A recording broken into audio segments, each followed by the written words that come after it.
Vous faites bien de commencer avec nous la journée d'aujourd'hui afin de recevoir la pensée divine. Shalom, de partout où vous nous suivez, c'est votre humble serviteur, le berger Rehoboth Nyembo. Alors, à ce jour, je vais vous parler sur un thème qui s'intitule « Briser les esprits cananéens ». Briser les esprits cananéens. Alors, ce thème est tiré dans le livre des Exode, le chapitre 3 plutôt, et le verset 8, nous lisons au nom de Jésus. La Bible dit, « Je suis descendu pour les délivrer de la main des Égyptiens et pour les faire monter de ce pays dans un bon et vaste pays, dans un pays où coule le lait et le miel, dans les lieux qu'habitent les Cananéens, les Étiens, les Amoréens, les Phérésiens, les Éviens et les Jébusiens. » Que le Seigneur Dieu vous bénisse abondamment. Alors, quand vous essayez de faire le constat par rapport au verset que nous venons de lire, vous vous rendrez compte que on a cité plus pratiquement cet esprit méchant. Alléluia. Cet esprit méchant-là, ils ont comme objectif de combattre les gens dans leurs héritages spirituels. Que le Seigneur Dieu vous bénisse abondamment. Alors peut-être ton héritage spirituel, peut-être ton mariage, ça peut être ton ministère, ça peut être ton argent, ça peut être un domaine quelconque. Alléluia.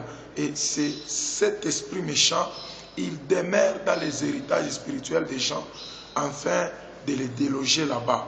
Raison pour laquelle Dieu avait dit à Abraham que tes enfants entreront dans un pays où coule le lait et le miel, un pays qu'habite le Saint-Esprit méchant. Que Dieu te bénisse abondamment. Alors parmi cet esprit méchant, on commence avec vous d'abord par le premier que nous appelons les esprits cananéens. Alléluia. Les esprits cananéens, le mot cananéen, c'est un mot qu'on attribue aux habitants. C'est comme toi et moi, peut-être toi tu habites le Canada, peut-être toi tu habites la Hongrie, alléluia, mais moi j'habite le Congo. Alors Dieu pouvait dire à Abraham que dans un pays qu'habitent les Congolais, c'est le nom des habitants. Comme je suis dans la ville de Lubumbashi, j'ai fait entrer tes enfants dans une ville qu'habitent les Louchois, dans une ville qu'habitent les Louchoises. Donc Dieu a commencé avec les noms des habitants de la contrée en question. Que le Seigneur vous bénisse abondamment. Alors, je vous parle sur la destruction des esprits cananéens. En fait, Cana, il est le petit-fils de Noé. Alléluia. Il est le petit-fils de Noé. Lorsque vous lisez Genèse, le chapitre 9, vous trouverez que après le déluge, Dieu a délivré Noé et sa famille. Alors, lorsque Noé s'est enivré, la Bible dit il s'est déshabillé.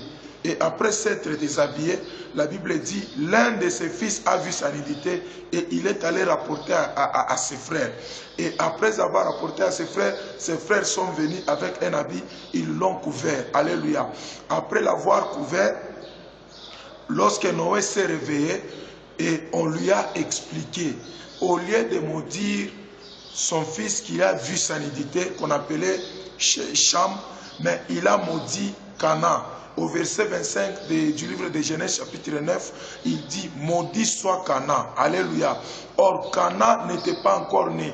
C'est Cham qui a vu la nudité, mais il a maudit Cana, le petit-fils. En d'autres termes, si je vous disais de détruire les esprits cananéens, la première dimension de ce que vous allez détruire la malédiction qui quitte du grand-père au petit-fils. Alléluia. Soit qui quitte au père au petit-fils. Imaginez-vous ces Cham qui a vu la nudité. Mais lorsque le père s'est réveillé, au lieu de maudire la personne qui a commis l'erreur, mais il est allé maudire son petit-fils. Il est allé maudire le fils de celui qui a commis l'erreur. Alors j'ai dit à quelqu'un, toi tu ne vivras pas la malédiction de tes pères. Toute circonstance que tu es en train de vivre, que tu as connu innocemment, tout problème qui t'a atteint innocemment, pour les choses que toi tu n'as pas faites, je déclare que ce matin, que ces choses-là libèrent ta vie, que cette malédiction libère ta vie. Toi, tu ne payeras pas le prix d'une autre personne. Tu ne payeras pas le malheur d'une autre personne. Cana, c'est le fruit du malédiction des pères ou du grand-père au petit-fils. Alléluia. Comme toi tu es petit-fils de quelqu'un, tu ne vivras pas sa malédiction au nom de Jésus. Car la Bible dit que le père a mangé les raisins verts, ce sont les dents des enfants qui en ont agacé. Toi, tes dents ne seront pas agacées.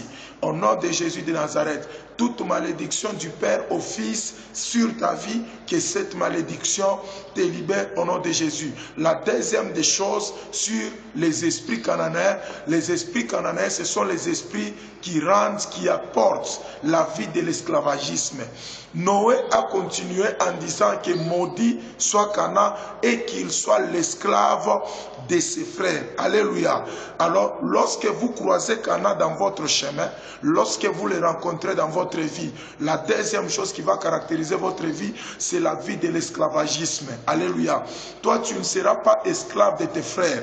Je déclare que toute vie d'esclavagisme sur ta vie, que cette vie te libère au nom de Jésus de Nazareth. Est-ce que tu peux me donner un amen bien? Je déclare que toute vie d'esclavagisme sur ta maison, sur ta finance, sur tes affaires, que cette vie te libère. Raison pour laquelle les frères de Joseph, quant à moi, lorsque je méditais sur ces versets, j'ai compris que les frères de Joseph, c'est par ignorance qu'ils ont combattu Joseph. Joseph a vu les rêves, il a vu 11 étoiles en train de s'incliner à lui. Alléluia. En train de s'incliner à lui. C'est un esprit cananéen qui fait à ce que tes frères soient tes esclaves. Alléluia. En d'autres termes, les frères de Joseph étaient aussi combattus par l'esprit des Cananéens. Raison pour laquelle, à la place de combattre Joseph, ils ne pouvaient que combattre l'esprit des Cananéens afin de ne pas être esclaves de leurs frères.